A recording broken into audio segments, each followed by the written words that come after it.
All Ohio State starters are good to go. Welcome to Camp Randall Stadium. These are the Pregame Keys. He is 10 TV's Adam King. I am Austin Ward.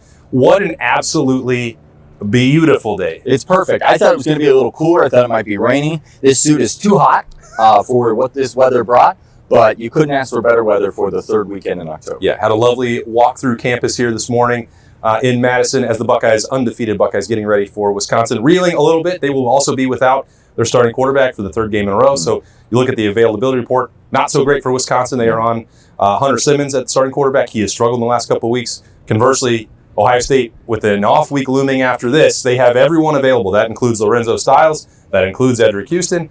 So you're looking at this group that's getting healthier. There are players out, but nobody that's in that starting lineup for Ohio State. Now the question then becomes, Adam, how much will they actually play? Well, this is Pregame Keys, and that's one of my keys is don't play them unless you need to, and I'm sure that's what the plan is for Ryan Day and Ohio State. There is no reason to put Edric Houston and Lorenzo Styles at more risk, knowing full well you have what could be then 21 days of rest that they can get in there, spanning from the Illinois game all the way till they take the field against Penn State.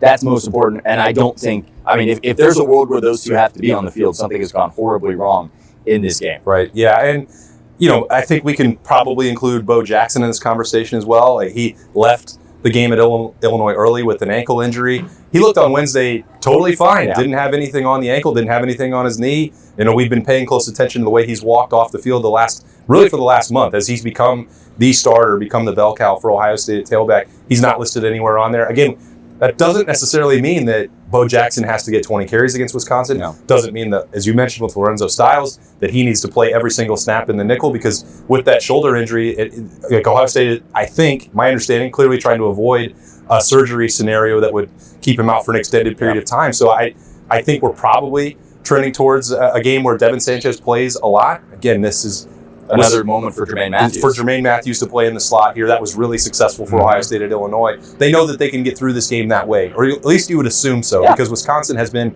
incredibly limited on offense, and now they're still playing at less than full strength at quarterback. Well, the one thing going back to Bo Jackson, I actually want to see Bo Jackson in this game. And I understand if he's not ready to go, if he's not full strength, do not force it. But I think, and people are going to hate to hear this, I want Ohio State to focus and lean on the run game yet again. I love what they've been doing the last few weeks, which has been challenging this offensive line, challenging these running backs. This Wisconsin team, they are not the same team that we always are used to with Wisconsin. They're not even a Luke Fickell team. No, they're in a very dark spot around campus here, and they know it.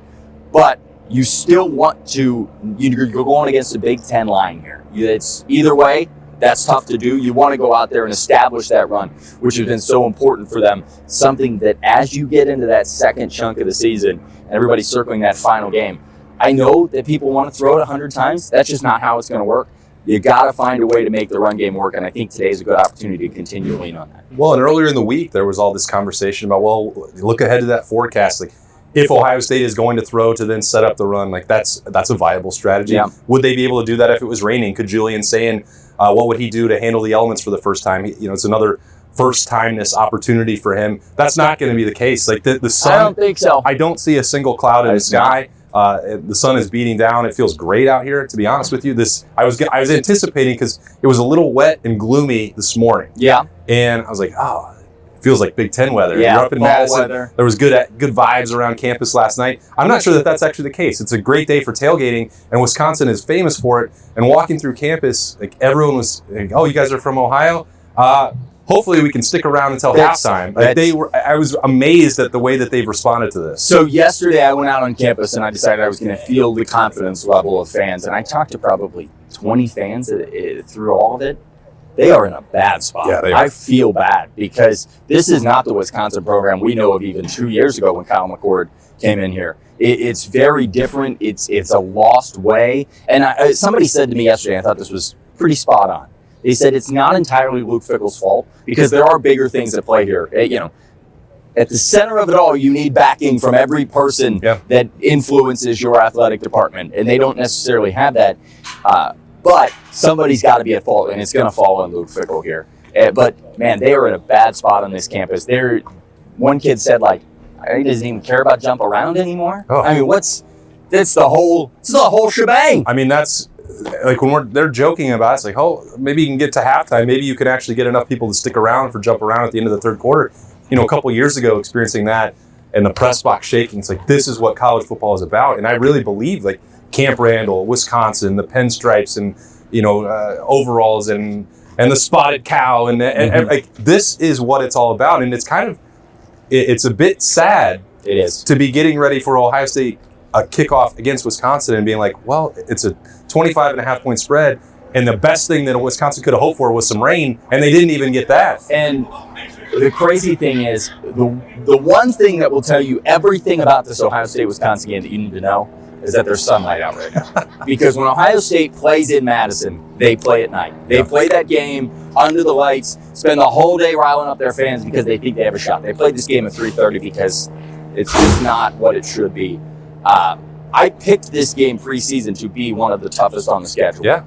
And I'm very wrong. You look at pregame keys. I mean, the pregame keys for the Buckeyes, you just have to go play your game. I mean, the one thing that has frustrated me with fans a little bit, not Ohio State, but like the expectation that Ohio State has to win 70-0. You cannot go into a football game with expectations if you don't win by 60 that it's a failed day. Ohio State wins this game 38-3. They need to be very happy. They need to get on the plane and go home and get ready for Penn State. I know it's not as pretty on the stat sheet. I know it's not as pretty on the scoreboard, but that's what's important to me is get out to an early lead. Let's get the younger guys in this game. I guess if you want to look at the Heisman, maybe that 10-4 connection a few times would be helpful, but really, this game should not be a game by the end of the middle of the second quarter. No, this should be an opportunity. And the other fascinating part about it is if you were just like, you could line this up and say, Ryan Day, as you mentioned, you want to see the running game and this NFL style approach and limiting possessions and limiting snaps. Like, Ohio State could probably, carve a blueprint that's taking care of the football and winning 24-3 like they did, a month ago, 24-6, or even what they did last week, 34-16. Now that'd be a lot of points for an inept Wisconsin offense. Yeah. But my point is, I don't know that the goal is going to be, even though you've seen all the struggles from Wisconsin, to go out and score 50 plus points in this game. And are there opportunities to throw on Wisconsin? Absolutely. It's one of the worst secondaries in the Big Ten. The quote unquote strength of their team is the rush defense. So if maybe you would say that you could find something out about Ohio State's ability to run the football, but that's even been proven to be a little bit of a mirage because teams are just having so much success throwing, they're not even trying to run. And then Iowa, they're limited. A week ago, they came in, won this game 37-0, and ran for over 200 yards on Wisconsin. So, I'll be interested to see what Ohio State actually emphasizes on offense, because Ryan Day talked about this, and it was one of the more, I don't know that I've ever heard him put it in these terms, Adam, was like, we have not designed schemed up explosives in the run game. So yeah. when we want that, you'll see it. Like, they're not trying to do that right now. But that's what I thought all along. So hearing him say it, I feel like should give fans a deep breath. They are very much vanilla and then attacking their own weaknesses. Yeah. And I think they need to continue. There's no reason they should come out here. And I understand everybody loved the punt throw from Lorenzo and Brandon Ennis. That should not have been shown in that Minnesota game. I get it. You have to put it on tape, and even if you put it on tape, it makes it tougher for other teams because now they have to worry about it. Yeah. But they should put nothing on tape here. They can beat this Wisconsin team playing the most basic game plan. The only thing they need to put on tape is things that they want to focus in on. Yeah. All right. So there is, one guy who had been working into the rotation who is not going to play today. Logan George is out. Yeah. I don't know, again, if that's going to be a huge deal. And I don't know how much Edric Houston is going to play. Before, I actually saw him on Wednesday night, and neither the ankle nor the knee had any kind of protection or wrap on it. He had a big brace on his left arm and on his elbow, which is not uncommon. Like, Caden Curry's wearing that every single week. So I don't know if that's a new injury, new situation that Edric Houston picked up, because, in that first half against Minnesota, that was the version of 5-star defensive tackle, 3 technique Edric Houston that we'd all been waiting to see. And so can he pick some of that back up? He may be someone that you're trying to walk that line of, do you want him to be shut down on the sideline for a month before you play Penn State? Or would you like to see him get some amount of reps today? I'm not suggesting he would start ahead of Tywan Malone, who has really been on the upswing, but that's a spot that I'm going to continue to look at. Jason Moore played a week ago against Illinois, got a handful of reps.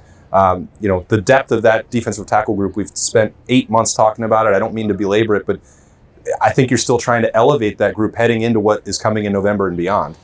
I think when you look at Edric Houston, I like your point. As much as I don't want to see a guy get in there when he doesn't have to, it could be helpful to boost his confidence and to give him just a little bit of something to head into the bye week and say, all right, the first half of the season, it has not lived up to what Edric wanted to see. Right. Minnesota game, as you said, was his best game by far. So it would give him something to hang his hat on as you go to the bye week and grow from. But you cannot put anybody at risk in this game, which is crazy to say because, I mean, it's still, like, my mind can't comprehend it.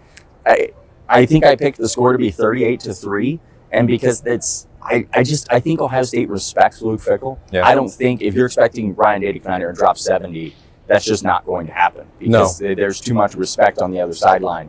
But I don't know that we'd see Julian Sayin past the first drive of the third quarter in this game. I think if you see something like 28-35 or 35. I thought you were saying 28-35, and I was like, oh no, my gosh, wow. Well, that would the be crazy. Wisconsin offense has. I will boldly predict that will not happen. But my point is, if you get up by 3 or 4 scores, Ohio State in this game, on the road, knowing what's looming ahead, I think at that point they shut it down. Yeah. And I don't think that should surprise anybody. No. And I don't think it should be a cause for concern if the backup defense gets in there and doesn't have a perfect drive or gives up the shutout, or if the offense doesn't milk the game away the way that they fully envision. Like they're not going to be. There's no reason for Ohio State to be tested in this game, and there's no reason for them to push the envelope physically.